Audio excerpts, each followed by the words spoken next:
I remember my big short way back when I challenged Matt Kors to a competition with Sega. Do you guys remember that? This is the monkeypox. Oh man, this was funny. The big monkeypox rally. I just gotten out of jail basically. This is this is what, as you guys can see, this is what I do. I pop bubbles. Ooh, what are you talking about? Matt lost all his money, and also his dad died, so he didn't want to continue the competition. But I did great. You don't even know what that word means. Blow up. But yeah, this is what I do to stocks, baby.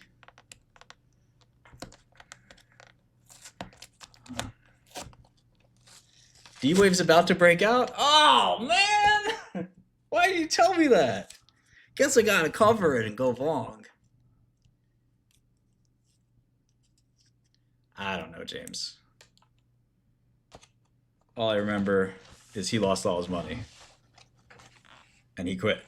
What happened after that? I don't know.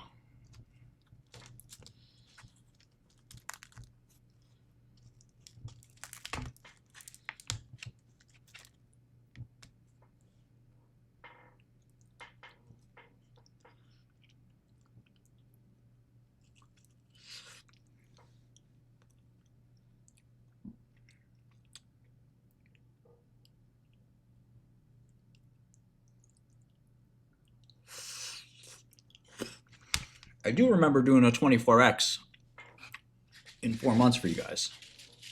I do remember doing that on YouTube. That was pretty sick.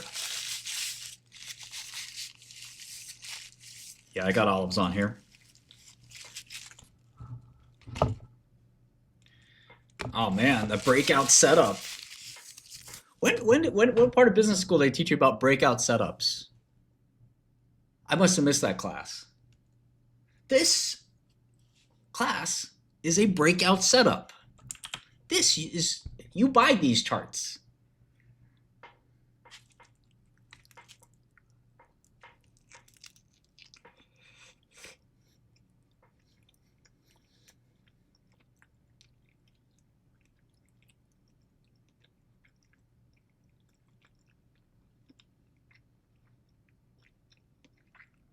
I'm a chartist at heart. I mean, this was a breakout setup. Seika was doing great. Look at that. Going up on higher volume. Seika was killing it. You know, with the Shkreli technical analysis, I don't know if you guys know this. Watch this. Here's the amazing thing about Shkreli technical analysis. Let me show you this shit real quick. Let me show you what I can do. I just didn't even, I don't even show you guys how to do this. I think the stocks move based on earnings, which, yes, they do teach you a little bit of earnings in school. Okay, here's my chart analysis, guys. As you can see, there's accumulation. A breakout's going to happen soon. So here, needless to say, I would have, ooh, that's way too big. I would have bought right here, right?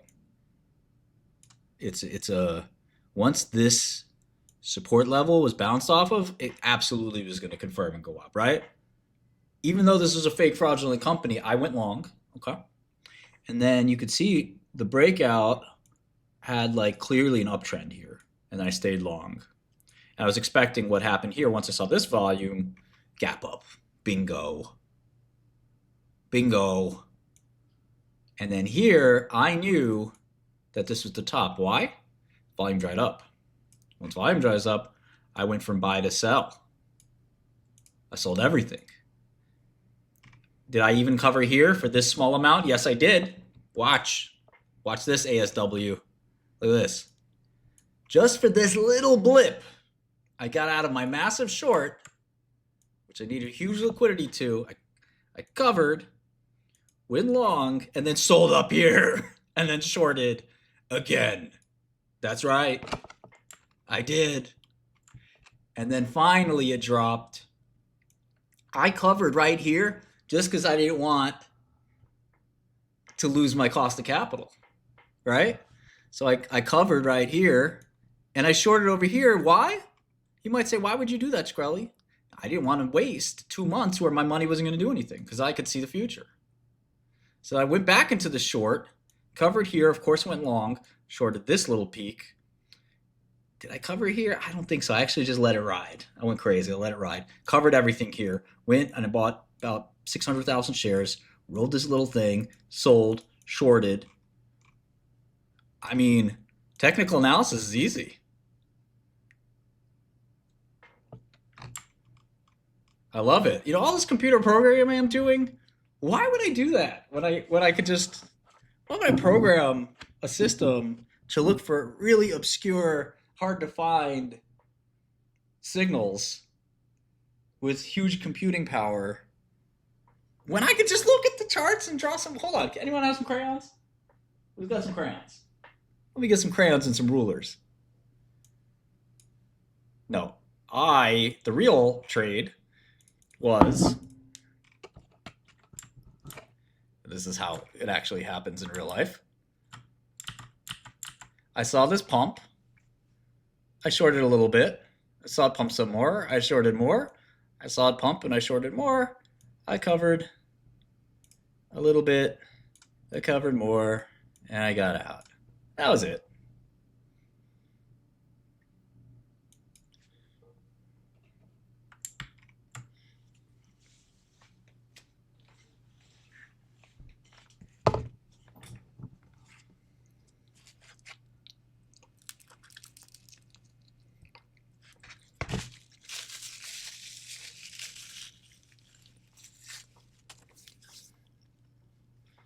Not too much technical analysis going on Wall Street, buddy.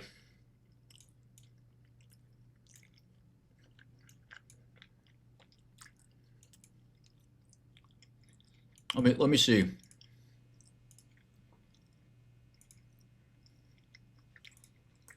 Let me check my list here of fund managers.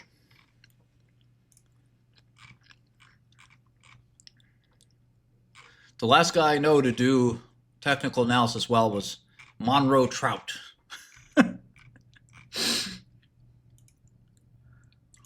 Okay, biggest hedge funds in the world.